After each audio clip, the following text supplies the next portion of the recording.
और आइए पहली खबर की ओर आपको लिए चलते हैं। म्यांमार में सेना द्वारा लोकतांत्रिक सरकार के तख्तापलट को 1 फरवरी यानी कि शनिवार को 4 साल पूरे हो जाएंगे।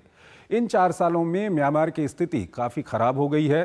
सेना और लोकतंत्र समर्थक विद्रोहियों के बीच संघर्ष जारी है। देश के करीब 80% इलाकों पर इन विद्रोहियों का कब्जा हो चुका है। हालात ऐसे हैं कि सैन्य शासन ने एक बार फिर 6 महीने के लिए आपातकाल की घोषणा कर दी है। देखिए हमारी ये खास रिपोर्ट। म्यांमार में लोकतंत्र को सैनिक बूटों के तले रौंदे जाने का पुराना इतिहास रहा है, लेकिन 5 साल पहले अपने पैरों पर खड़े होने की कोशिश कर रहे लोकतंत्र का रात के अंधेरे में जिस तरह गला घोटा गया, उसे जनता ने खारिज करते हुए सेना के खिलाफ मोर्चा खोल दिया। अब सेना अपने कब्जे में बच गए महज 21% हिस्से पर नियंत्रण बनाए रखने की जद्दोजहद कर रही है। सेना ने शुक्रवार को समाप्त हो रहे आपातकाल को अगले 6 महीने के लिए बढ़ा दिया है। जुंटा ने चुनाव की तैयारियों और देश की स्थिरता के लिए आपातकाल को जरूरी बताया। सरकार ने पिछले साल आसियान देशों को 2025 में चुनाव कराने का आश्वासन दिया था। बहरहाल देश को अस्थिरता की आग में झोंकने का कारण भी सेना ही है, जब वो फरवरी 2021 में आंग सान सू की सरकार का तख्ता पलटकर सत्ता पर काबिज हो गई।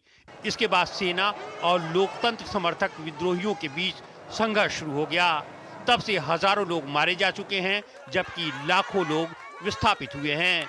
इस बीच अखबार द गार्जियन की एक रिपोर्ट में दावा किया गया है कि देश के 95 शहरों पर लोकतंत्र समर्थकों का कब्जा हो चुका है। उत्तरी काचिन प्रांत में सेना के 200 से अधिक ठिकानों और 14 शहरों पर विद्रोहियों ने कब्जा कर लिया है। हालांकि देश के प्रमुख और घनी आबादी वाले शहरों पर सेना का कब्जा अब भी बरकरार है। पिछले साल सैन्य सरकार को सबसे बड़ा झटका रखाइन राज्य में लगा था। विद्रोही संगठन अरकान आर्मी के पूरे राज्य पर नियंत्रण की बात कही जा रही है। पिछले साल के आखिर में अरकान आर्मी ने उत्तरी हिस्से की अंतिम सैन्य चौकी माउंट डा पर कब्जे का दावा किया। अब बांग्लादेश के साथ लगती राज्य की पूरी 271 किलोमीटर लंबी सीमा पर विद्रोहियों का नियंत्रण है। राज्य में पहले से ही हाशिए पर खड़े रोहिंग्या समुदाय के लिए अरकान आर्मी का उदय नई अनिश्चितता लेकर आया है। रोहिंग्या और अरकान आर्मी के रिश्ते पहले ही अच्छे नहीं थे, अब स्थिति और भी खराब हो गई है। अरकान आर्मी रोहिंग्यों पर सेना से हाथ मिला लेने का आरोप लगा रही है। रोहिंग्या बड़े पैमाने पर पलायन कर बांग्लादेश समेत दूसरे देशों की ओर रुख कर रहे हैं। बुधवार को 100 से अधिक रोहिंग्या एक नाव पर सवार होकर इंडोनेशिया के आचे प्रांत पहुंचे। वर्तमान स्थिति के बाद से सैकड़ों रोहिंग्या इंडोनेशिया पहुंच चुके हैं। इंडोनेशियाई सरकार रोहिंग्यों के बढ़ते सैलाब के लिए मानव तस्करी में वृद्धि को जिम्मेदार मानती है। और म्यांमार की स्थिति पर बात करने के लिए हमारे साथ जुड़ रहे हैं विदेशी मामलों के जानकार हर्षवर्धन पंत। उनसे हम बातचीत करेंगे। हर्षवर्धन जी, बहुत बहुत स्वागत है आपका हमारे इस कार्यक्रम में। सबसे पहला सवाल आपके सामने जो मैं रखना चाहूँगा वो ये है कि 4 साल पूरे हो रहे हैं जब म्यांमार के अंदर जो जुंटा है, सैन्य शासन है, उसने लोकतांत्रिक सत्ता को वहाँ से हटा दिया था। कैसी स्थिति देखते हैं इन 4 सालों के बाद आप?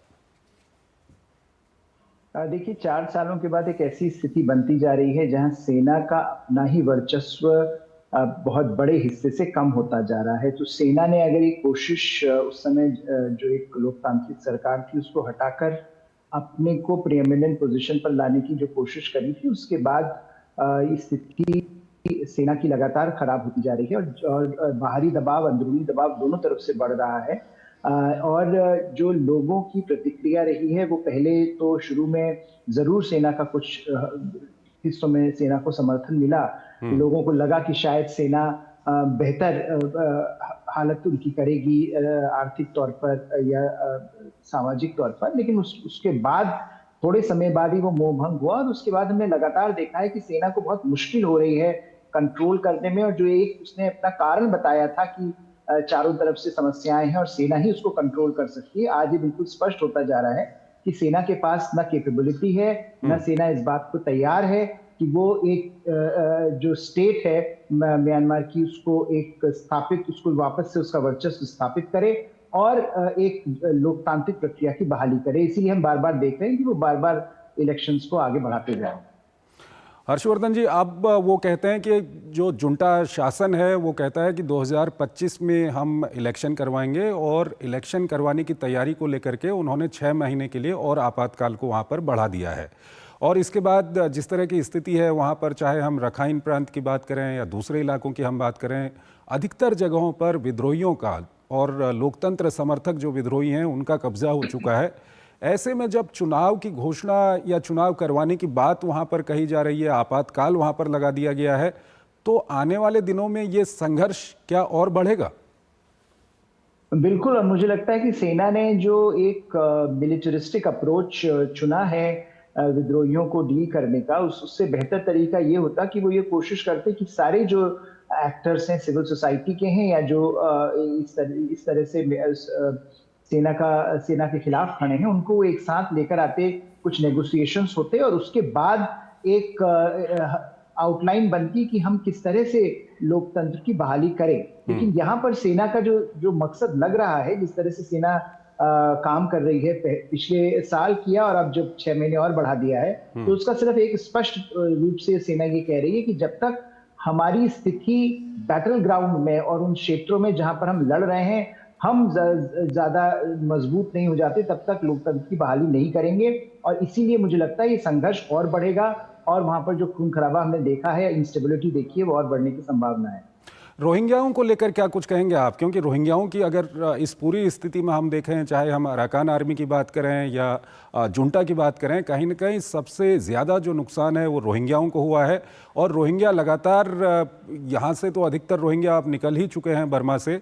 अभी ये खबर भी है कि इंडोनेशिया भी वो लोग जा रहे हैं। एक हादसा भी हुआ है कल इंडोनेशिया में, जहाँ पर रोहिंग्या अवैध तरीके से वहाँ पर जा रहे थे, लेकिन वहाँ पे उनकी नाव के साथ कुछ हादसा हो गया। तो रोहिंग्या की स्थिति को लेकर के क्या कुछ कहेंगे आप? जी देखिए, सबसे जो